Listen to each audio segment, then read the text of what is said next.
E aí, futuro calouro? Beleza? Ó, meu nome é Breno Meira e o Calourologia hoje é de Física. E o assunto é máquinas térmicas. Vamos trocar uma ideia sobre isso e tentar entender melhor o que é uma máquina térmica, exemplos do nosso dia a dia e tudo que é necessário saber sobre isso para fazer uma boa prova no Enem, no colégio ou qualquer outro vestibular e também, por que não, para a vida.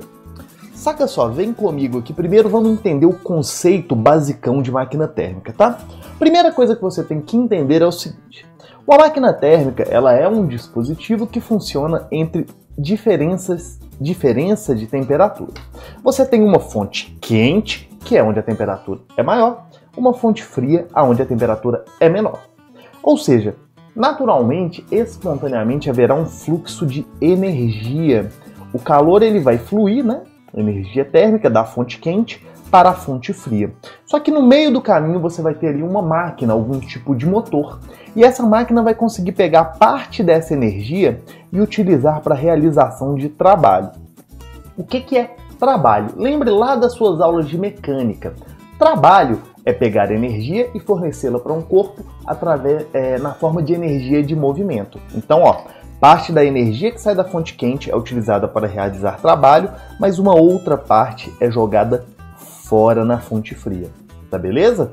Ou seja, a máquina térmica ela é uma transformadora de energia térmica, calor, em energia de movimento.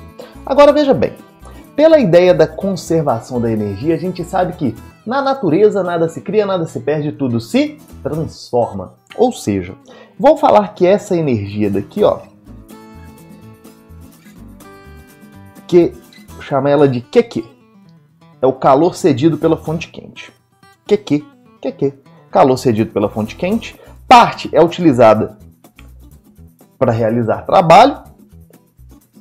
E parte é jogada fora na fonte fria, eu vou chamar de QF. Ou seja, pela conservação da energia, todo o calor cedido pela fonte quente, ou ele é utilizado para realizar trabalho, ou ele é jogado fora na fonte fria. Perceba que esse daqui é o calor que entra na sua máquina e esse daqui é o calor que sai. E eu acho que faz todo sentido. Toda a energia que entra na sua máquina tem que ser igual a toda a energia que sai. Agora, qual que é a energia boa do negócio? A boa é essa daqui, ó, o trabalho, que é a energia que está sendo efetivamente aproveitada. Então, assim, se você quisesse uma máquina boa mesmo, fodaça, você precisaria do máximo de trabalho sendo realizado para uma certa quantidade de calor que sai ali da sua fonte quente. Tudo bem? Então, ó, toda máquina funciona em ciclos, ou seja, os processos termodinâmicos que acontecem vão se repetindo ao longo do tempo e ela serve para transformar calor em trabalho. Quer sacar alguns bons exemplos aqui para ficar mais fácil o seu entendimento? Por exemplo, vamos lá para o nosso slide, deixa eu mostrar para vocês duas coisinhas. Saca só. Vamos passando aqui. Uma usina, por exemplo, termoelétrica, tá? A usina termoelétrica ela é um excelente exemplo de máquina térmica. E aí tem um esqueminha muito simples aqui para a gente poder entender isso. Veja bem, você tem aqui a sua fornalha, que é onde é a sua fonte quente. Você taca ali algum tipo de combustível, carvão mineral, pode ser, por exemplo, algum tipo de biomassa, alguma coisa desse tipo. E aí você coloca o carvão mineral, taca fogo nesse negócio e o calor que ele é liberado é utilizado para vaporizar ali uma água. Essa água vaporizada sob alta pressão passa por aqueles canos e vai ali até a turbina empurrando essa turbina. Então o vapor empurra a turbina, realiza sobre ele trabalho. Esse trabalho é utilizado para gerar um gerador de eletricidade. E essa energia elétrica é distribuída para as casas das pessoas, beleza?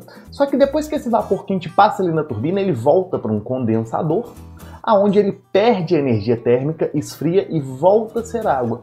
E essa energia térmica ela é jogada fora em algum lugar. Normalmente, no caso dessas usinas termoelétricas ou até mesmo da usina nuclear, essa energia térmica é jogada em um reservatório, tipo um lago ou um rio, alguma coisa dos tipos. Curiosamente, já caiu isso no Enem, isso é chamado poluição térmica, tá beleza? Depois que essa água então condensa, ela volta ali para sua caldeira e o ciclo recomeça. Então, em uma usina termoelétrica, a fornalha é a fonte quente, a turbina é onde há a realização de trabalho e o condensador ele é a fonte fria. Deu para pegar? Tranquilinho, né? Um outro exemplo muito bom aqui de máquina térmica seria a gente pensar nos carros e nos automóveis, aviões também, por que não? E todo carro automóvel é uma máquina térmica, beleza? Essa animaçãozinha que está passando aí para você representa os cilindros de um carro. E o cilindro é onde acontece a combustão, é onde você tem a fonte quente e é onde também há a realização de trabalho. Veja só, quando você tem essas setinhas azuis aí, isso seria, por exemplo, uma mistura de ar com combustível entrando no cilindro. E aí esse combustível sofre uma compressão, uma fagulha é jogada, liberando uma grande quantidade de calor, esse ar expande, empurrando o pistão para baixo. E perceba que o movimento de subida e de descida do pistão faz aquele dispositivinho ali embaixo girar. Aquele dispositivo ali embaixo é o chamado virabrequim, beleza? E o giro do virabrequim é o que transfere por algumas outras engrenagens e alguns outros sistemas movimento para o carro como um todo. Ou seja, dentro do cilindro você tem liberação de calor, fonte quente. Você tem realização de trabalho para produzir movimento para as rodas, que é o que você vê ali no virabrequim. E você tem liberação de energia para a fonte fria. E aí eu te pergunto, quem é a fonte fria de um carro? Olha, a fonte fria de um carro vai ser o próprio ambiente. Você já reparou que depois de andar por um certo tempo, você põe a mão ali no capô do carro e tá quente? Aquilo ali é energia térmica sendo jogada fora para o ambiente. É energia que não está sendo aproveitada para gerar trabalho, ou seja, para virar energia de movimento para um carro. Cambada, deu para entender? Legalzinho isso daí, bem bonitinho, né? Agora vamos para outros aspectos práticos aqui da nossa máquina térmica. Uma coisa muito interessante de se saber, de se calcular e de se entender sobre máquinas térmicas e processos de transformação de energia como um todo é o rendimento.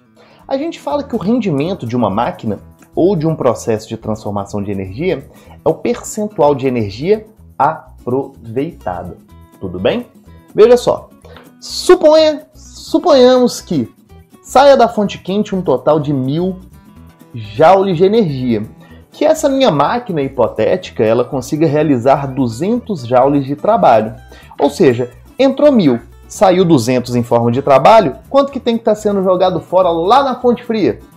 Para fechar a conta, 800 joules, né? 800, que aqui em Minas a gente fala assim, 800. Sotaque bonito, rapaz, uma loucura.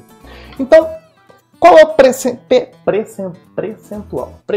Rodrigo, qual que é o percentual?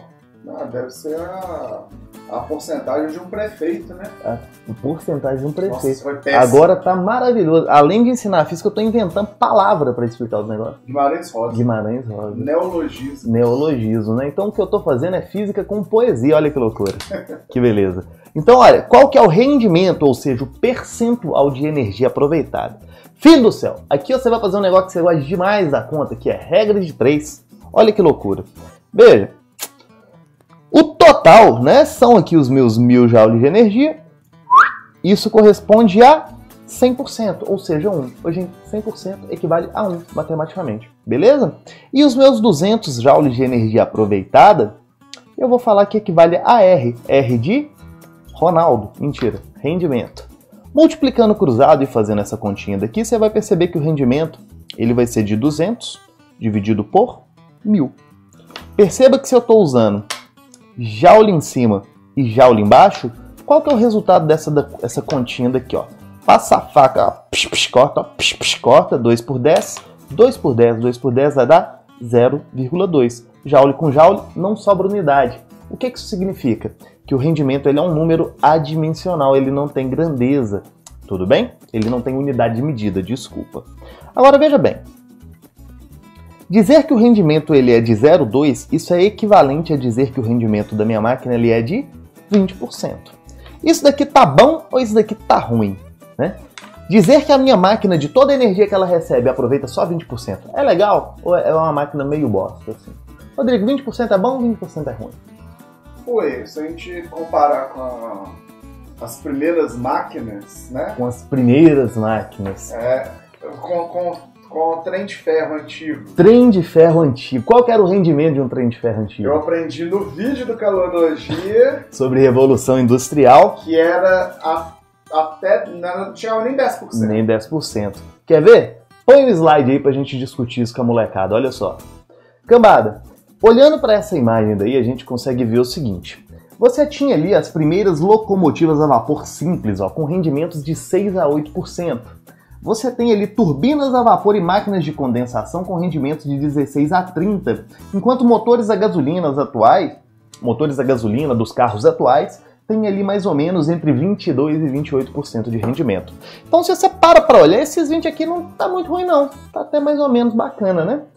Você tem ali motores a diesel com 32% a 38% de rendimento, mas o diesel realmente tem essa característica, ele rende um pouco mais, daqui a pouquinho eu comento para vocês o porquê. Olha, todo processo que envolve uma máquina térmica inevitavelmente vai ter muita perda de energia.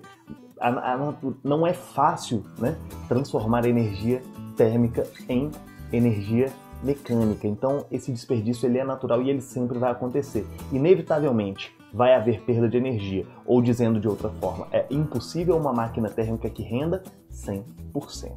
Mas existe um rendimento máximo. E o rendimento máximo ele foi descoberto por um cara chamado Sadi Carnot. E ele percebeu o seguinte, olha, que o rendimento máximo de uma máquina térmica, na verdade, ele dependeria de duas coisas.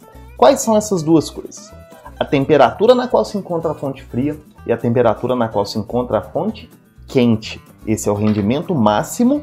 Esse rendimento ele é teórico e ele também pode ser chamado de rendimento de Carnot.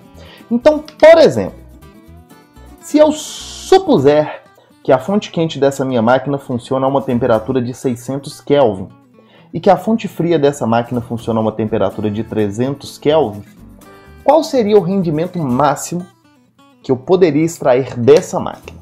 Fazendo essa continha daqui, olha só.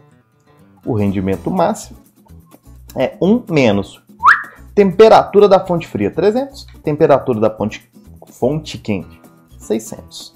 Isso daqui vai dar 1 menos 300 por 600, corta, 0,5. Então o rendimento máximo dessa minha máquina seria de 0,5, que a gente sabe que seria 50%. Agora vamos discutir isso daqui, veja bem. O rendimento que a gente calculou aqui, ó, foi de 20. Esse aqui é o rendimento que a gente chama de rendimento real. É o que realmente a máquina está rendendo. Já o rendimento teórico máximo, ele é de 50%. O que isso significa? Que aquela máquina que eu inventei para dar de exemplo para vocês, ela é uma máquina possível, é uma máquina que tem jeito de ser feita, justamente porque o rendimento real dela, ele é menor do que o rendimento teórico máximo. Se por algum motivo você vê uma máquina térmica sendo descrita por algum tipo de engenheiro, por alguém fazendo algum tipo de experimento, ou na internet, ou até mesmo em um manual, que o rendimento real seja maior do que o rendimento do ciclo de Carnot, pode ter a absoluta certeza. Essa máquina ela é impossível e ela nunca será construída. Para você ter ideia, uma das impossibilidades de existir uma máquina que funcione tal qual Carnot previu é o fato de que ela demoraria um tempo absurdamente alto para realizar um ciclo, ou seja, não vale a pena. Uma máquina que demore para realizar um ciclo, né? Um pistão que demore um tempo muito grande para realizar aquele movimento que a gente viu no GIF, seria algo na prática impossível ou algo na prática que não serve para nada. A gente quer uma máquina rápida e prática. Tá tranquilinho isso daqui? Espero que vocês tenham entendido então. E ó, para vocês não acharem que isso daqui é tudo doideira, que isso daqui é só teoria que não tem aplicação, vamos dar uma olhada numa questão que já caiu no Enem falando disso daqui? Então vamos lá. Dá o play. Dá o play aqui. Ah, ó, ficou bonito? Ficou bonito. Camada, dá uma lida na questão e vê aí o que você marcaria como alternativa para ela. Demorou? Pausa o vídeo. Eu falei para pausar o vídeo?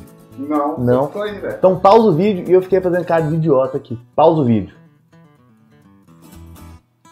Vamos lá. Fácil? Médio? Difícil? O que vocês acharam do exercício? Veja bem. Deixa eu abrir espaço aqui para a gente poder resolver. E aí eu vou lendo e discutindo aqui com vocês. Olha só. Aumentar a eficiência na queima de combustíveis dos motores a combustão e reduzir suas emissões de poluentes são a meta de qualquer fabricante de motores e também o foco de uma pesquisa brasileira que envolve experimentos com plasma. o quarto estado da matéria que está presente no processo de ignição. A interação da faísca emitida pela vela de ignição com as moléculas de combustível gera o plasma, que provoca a explosão liberadora de energia que, por sua vez, faz o motor funcionar. No entanto, a busca da eficiência referenciada no texto apresenta como fator limitante. Então, o exercício quer que você identifique qual é o fator limitante para uma eficiência de 100%, para uma eficiência muito alta. Beleza? O que está sendo dito na letra A? O tipo de combustível fóssil que utilizam sendo um insumo não renovável, em algum momento estará esgotado. Gente, o problema da máquina térmica não é o combustível que você usa, é o próprio funcionamento dela que impede um rendimento de 100%. Gente, para que o ciclo aconteça de novo, é necessário que parte da energia seja jogada na fonte fria. No caso da usina termoelétrica, para que o vapor volte a ser água. E aí o ciclo se reinicia e você tem transformação de energia térmica em mecânica novamente. Portanto, alguma parte da energia tem que ser jogada fora para o ciclo acontecer. Então o problema não é o combustível. Segunda coisa, um dos princípios da termodinâmica, segundo o qual o rendimento de uma máquina térmica nunca atinge o ideal. Gente, isso poderia ser a minha resposta? Perfeitamente. Isso é o que a gente chama de segunda lei da termodinâmica. A segunda lei da termodinâmica é aquilo que eu comentei de que uma máquina térmica real não pode superar, né, o rendimento de uma máquina de Carnot. Tá? Existem outros enunciados também, mas por hora esse é interessante pra gente. Então o nosso gabarito seria a letra B. Letra B, tudo bem? Só para vocês terem uma ideia, deixa eu mostrar uma continha para vocês. Saca só. Vem cá no papelinho, Rodrigo. O rendimento máximo tem que ser 1 menos temperatura da fonte fria sobre a temperatura da fonte quente. Ou seja, para que isso daqui, esse rendimento dê 1, ou seja, 100%, seria necessário 1 menos 0. Ou seja, essa continha aqui deveria ser numericamente igual a 0. Agora vamos lá. Para que a razão entre duas coisas dê 0, a possibilidade que a gente tem é que o numerador dessa fração seja 0. Portanto, para que o rendimento máximo seja 1, ou seja, 100%, seria necessário que a temperatura da fonte fria fosse o 0 Kelvin. Lembrando que essas duas temperaturas são obrigatoriamente em Kelvin. E a gente sabe que o 0 Kelvin, que é o famoso zero absoluto, ele é uma temperatura inatingível. Beleza ou não? Então, uma outra explicação para a impossibilidade de um rendimento de 100% seria esse. Não existe como fazer uma fonte fria que funcione ao 0 Kelvin. Tranquilo? Futuro calouro, letra C da questão aqui, ó, fala que o problema é o funcionamento cíclico do motor, né? E que a repetição contínua exige que parte da energia seja transferida ao próximo ciclo. Não tem nada disso, a energia do próximo ciclo ela vem também da fonte quente. A letra D fala que o problema são as forças de atrito que são inevitáveis. Também não tem nada a ver com isso. E a letra E fala que a temperatura que elas trabalham, que para atingir o plasma é necessária uma temperatura maior que a difusão do aço com que se fazem os motores. Mas, gente, de fato, para chegar no plasma a temperatura também tem que ser absurdamente alta, mas não é isso que explica a impossibilidade de 100% de rendimento. O que explica é isso daqui que a gente fez na conta, letra B. Valeu? Alunos, um beijo para vocês, espero que tenham gostado. Deixa aí nos comentários o que achou da aula. Foi legal? Não foi? Dá um feedback pra gente, é muito importante para todos nós. Valeu, falou, aquele abraço!